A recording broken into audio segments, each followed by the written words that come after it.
Welcome to SISN study point. Hello friends, मैं प्रिंस कुमार शर्मा आपके लिए geography one liner video series का पार्ट 3 लेकर आया हूँ। फ्रेंड्स, इस वीडियो में जो भी क्वेश्चन आपको मैं कराऊंगा, ये सभी क्वेश्चन किसी न किसी एग्ज़ाम में आए हुए हैं, चाहे वो SSC, CGL, CHSL हो, CPO हो या फिर रेलवे का कोई एग्ज़ाम हो। अधिकतर सभी क्वेश्चन किसी न किसी एग्ज़ाम में आए हैं, तो इनको अच्छी तरह से आप स्टडी कीजिए।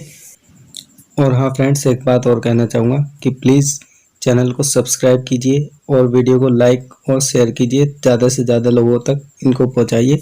इस वीडियो का हमारा पहला क्वेश्चन है, विभ्रंश घाटी बनती है। तो विभ्रंश घाटी बनती है दो भ्रंशों के बीच। सुनामी का मुख्य कारण क्या है? सुनामी का मुख्य कारण है समुद्री सतह पर भूकंप। भूकंप का कारण होता है भूपृष्ठ में विक्षोभ। ज्वालामुखी सक्रियता द्वारा किस प्रकार की झील बनती है? तो ज्वालामुखी सक्रियता के द्वारा ज्वालामुखी झील बनती है। अगला क्वेश्चन है, ज्वालामुखी की सक्रियता अधिक पाई जाती है हवाई में। हवाई एक तेज है, ठीक है, तो वहां पर क्या है, ज्वालामुखी बहुत ज्यादा सक्रिय रहती है। अगला क्वेश्चन है, एजोला किसकी खेती के लिए मृदा उर्वरता को बढ़ाता है? तो एजोला चावल की खेती के लिए मृदा की उर्वरता को बढ़ाता है। अगला क्वेश्चन है हमारा, मृदा का लवणीकरण किस कारण होता है? तो मृदा का लवणीकरण अधिक सिंचाई के कारण होता है। अगला क्वेश्चन है, काली मिट्टी मुख्यतः किस फसल के साथ संबंधित है? तो बहुत ही ज्यादा मोस्ट इंपोर्टेंट क्वेश्चन है। काली मिट्टी कपास की फसल से संबंधित है, यानी कपास की जो फसल होती है वो काली मिट्टी में बहुत अच्छी होती है। अगला क्वेश्चन है, प्रचुर कैल्शियम वाली मृदा को कहा जाता है? तो प्रचुर कैल्शियम वाली मृदा को कहा जाता है पेडोकल। उच्च अक्षांश के चीड़ के वन की राख जैसी धूसर मृदा इस नाम से भी जानी जाती है। तो इसे जाना जाता है पोर्सोल्स के नाम से। अगला क्वेश्चन है, धान की खेती के लिए सर्वाधिक आदर्श मृदा कौन सी है? तो धान की खेती के लिए सर्वाधिक आदर्श मृदा है जलोढ़ मृदा, यानी जलोढ़ मृदा में धान की खेती अच्छी होती है। आगे हमारा क्वेश्चन है, लाल मृदा में लाल रंग किसके आलेपन के कारण आ जाता है? तो लाल मृदा में लालपन आयरन यानी लोहे के कारण आ जाता है। अगला क्वेश्चन है, मृदा संरक्षण की जैव पद्धति है? तो मृदा संरक्षण की जैव पद्धति है समोच्च कृषि। अगला क्वेश्चन है, फसलों का आवर्तन क्यों अनिवार्य है? फसलों का आवर्तन मृदा की उर्वरता बढ़ाने के लिए अनिवार्य है। अगला क्वेश्चन है, मृदा के कटाव को रोकने के लिए बड़े पैमाने पर वृक्ष लगाने को क्या कहते हैं? तो मृदा के कटाव को रोकने के लिए बड़े पैमाने पर वृक्ष लगाने को आश्रय पट्टी कहते हैं, यानी वनारोपण कहते हैं। अगला क्वेश्चन है, किसी मरु क्षेत्र में मृदा अपरदन को रोका जा सकता है? तो अभी ऊपर जो बताया वही इसका भी आंसर है, पेड़ लगाकर, यानी वनारोपण द्वारा या आश्रय पट्टी के द्वारा। अगला क्वेश्चन है हमारा, आपस में जुड़े द्वीप समूह को क्या कहते हैं? तो आपस में जुड़े द्वीप समूह को आर्किपिलागो कहते हैं। अगला क्वेश्चन हमारा, उन भू आकृतियों को क्या कहते हैं जो पृथ्वी में विभ्रंश के कारण बनती है तथा जिनके कारण एक सतह दूसरी सतह से नीचे चली जाती है? तो ऐसी आकृतियों को विभ्रंश घाटी कहते हैं। अगला क्वेश्चन है, डोलोमाइट, ग्रेनाइट, बेसाल्ट तथा ग्रेबो में से कौन सा आग्नेय शैल नहीं है? तो यह है डोलोमाइट। मुख्य समुद्र से संकीर्ण पट्टी द्वारा आंशिक रूप से या पूरी तरह अलग किए गए समुद्री जल के विस्तार को क्या कहते हैं? लैगून। देखिए, जैसे मान लो ये यहाँ पे समुद्र तट है और यहाँ से जो पानी लहरों के द्वारा आ जाता है या कुछ दूर पे यहाँ से इस तरीके से अगर पानी इकट्ठा हो जाता है, एक बड़ा विस्तार हो जाता है पानी का, तो ये क्या इस तरीके से लैगून बन जाते हैं झील की तरह। लेकिन झील अलग होती है, लैगून होते जो समुद्र के पानी से इस तरीके से यहाँ अलग हो जाता है समुद्र से। अगला क्वेश्चन है, तटों से हल्की समुद्र अभिमुखी ढलान को क्या कहते हैं? तो महाद्वीपीय कगार कहते हैं। देखिए, इसमें क्या होता है कि सपोज दैट, देखिए हमारा ये दक्षिणी भाग है भारत का ही, और इस जगह पर, यहाँ पर, इस जगह पर जब ये समुद्र की ओर धीरे धीरे यहाँ पे ढाल होते हैं इस तरीके से, तो यही क्या कहलाते हैं? महाद्वीपीय कगार कहलाते हैं। बढ़ते हैं अपने अगले क्वेश्चन पर। जल निर्गम छिद्र किस प्रकार की स्थलाकृति में पाए जाते हैं? तो चूना क्षेत्र वाली स्थलाकृति में जल निर्गम क्षेत्र छिद्र पाए जाते हैं। किसी चट्टान को स्व स्थान पर तोड़ देना क्या कहलाता है? अपक्षयण कहलाता है।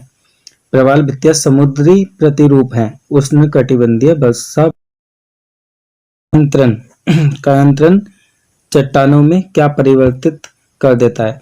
देखो, किसी चट्टान का अगर कायांतरण होता है तो उसकी संरचना एवं घटना में संरचना और गठन में परिवर्तन आ जाता है। जब ग्रेनाइट की चट्टानों का कायांतरण होता है तो वे किस में परिवर्तित हो जाती है? नीस में। अगला क्वेश्चन है, पवन की अपवाहन क्रिया यानी डिफ्लेटिंग एक्शन के कारण बने गर्तों को क्या कहा जाता है? Blow out.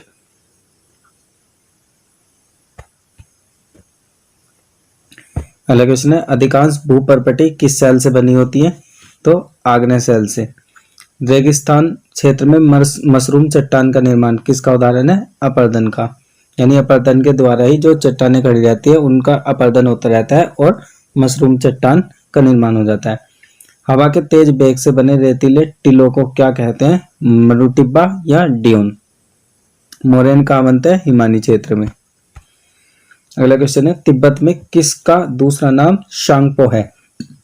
देखिए, हमारे यहाँ जो ब्रह्मपुत्र नदी है जो मेनली अरुणाचल प्रदेश में है, तो उसका क्या होता है कि उद्गम स्थल तिब्बत में ही है, और जब उद्गम स्थल इसका तिब्बत में होता है तो तिब्बत के अंदर उसका नाम शांगपो होता है। भारत में आने के बाद उसका नाम हो जाता है ब्रह्मपुत्र। अगला क्वेश्चन है, बाढ़ के दौरान नदी चैनल के किनारों के साथ बने चौड़े एवं नीचे किनारबंदी को क्या कहते हैं? तटबंध। यूरोप की सबसे लंबी नदी है वोल्गा। वोल्गा नदी यूरोप की सबसे लंबी नदी है। मीठे पानी का सबसे बड़ा जलाशय क्या है? ग्लेशियर। देखिए, हम धरती पर जितना भी जल है उसका जो सबसे मीठा और सबसे पीने लायक पानी रहता है, सबसे शुद्ध पानी, वो ग्लेशियर में ही रहता है। सबसे ज्यादा मतलब मीठे पानी के स्रोत ग्लेशियर ही है धरती पर। अगला क्वेश्चन है, विश्व में सबसे बड़ा डेल्टा है गंगा डेल्टा। हमारा अगला क्वेश्चन है, कौन सी नदी भूमध्य रेखा को 2 बार पार करती है? तो कांगो नदी। कांगो नदी भूमध्य रेखा को 2 बार पार करती है।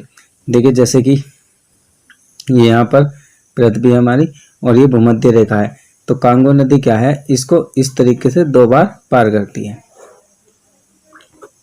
अगला क्वेश्चन है, कौन सी नदी मकर रेखा को 2 बार पार करती है? तो इसी प्रकार से लिम्पोपो नदी भी मकर रेखा को 2 बार पार करती है। देखिए, ये हमारी पृथ्वी है और इस तरीके से यहाँ पर ये भूमध्य रेखा हो गई और यहाँ पर इस तरीके से हो गई मकर रेखा। तो इस मकर रेखा को लिम्पोपो नदी 2 बार पार करती है।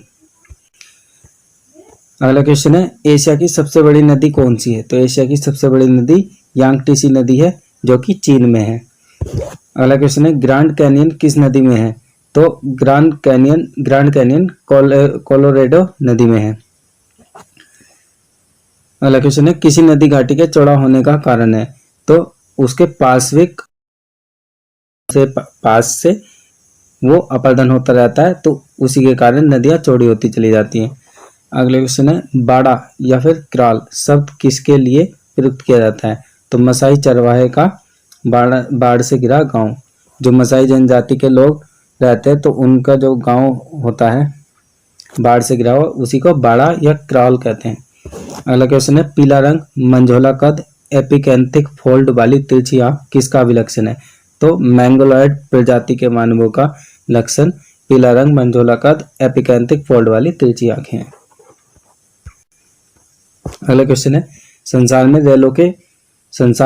रेलों के सबसे बड़े जाल वाला देश है यूएसए। यानी सबसे ज्यादा रेल नेटवर्क कहाँ पर है? यूएसए में।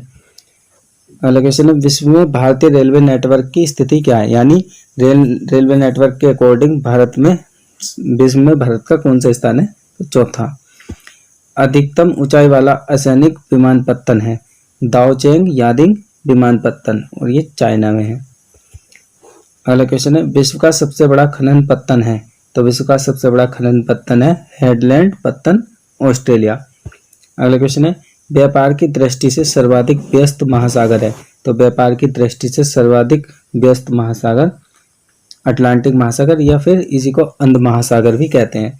अगला क्वेश्चन है सुएज नहर जोड़ती है, तो सुएज नहर भूमध्य सागर और लाल सागर को जोड़ती है। अगला क्वेश्चन है या फिर कह सकते हैं कि इस वीडियो का लास्ट क्वेश्चन है अल्फाल्फा एक प्रकार की, और यहाँ पे डैश है खाली जगह क्या है, तो अल्फाल्फा एक प्रकार की घास है। तो फ्रेंड्स ये थी हमारा geography one liner video series का पार्ट 3।